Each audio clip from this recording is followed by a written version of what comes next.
From my original design and construction, testing in Australia and Norway, and an expedition to Antarctica, the original concept went through a number of significant changes. On my return from Antarctica, I realized that the design was over-engineered and too heavy. Another round of design, implementing what I had learned, took me down the path of the design you now see in front of you. I needed to ensure that this would work, so built a chassis with a cover for protection and went off to race and test at Wissa in Russia.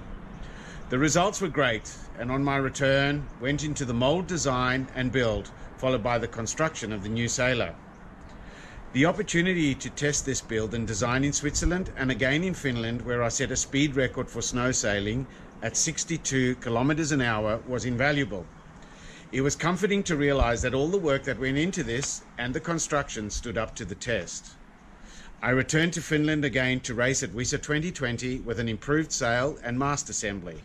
The performance in light winds was astounding. The interest shown by the hard water sailing community has been fantastic, and the feedback similar.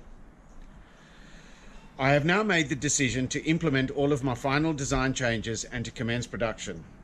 The new features have substantially reduced the overall weight to less than 40 kilograms, allowed simplification of a self-start, introduced new and exciting materials, i.e. aluminium and carbon fiber.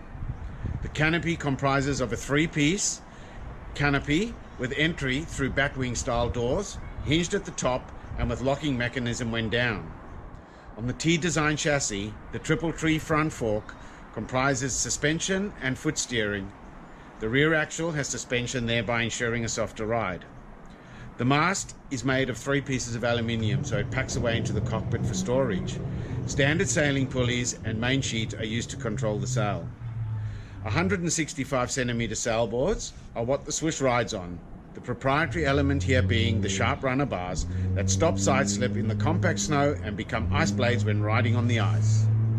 Storage hatches on the base, fore and aft, allow access for additional storage for camping equipment and food when out for just a day or on a multi-day expedition.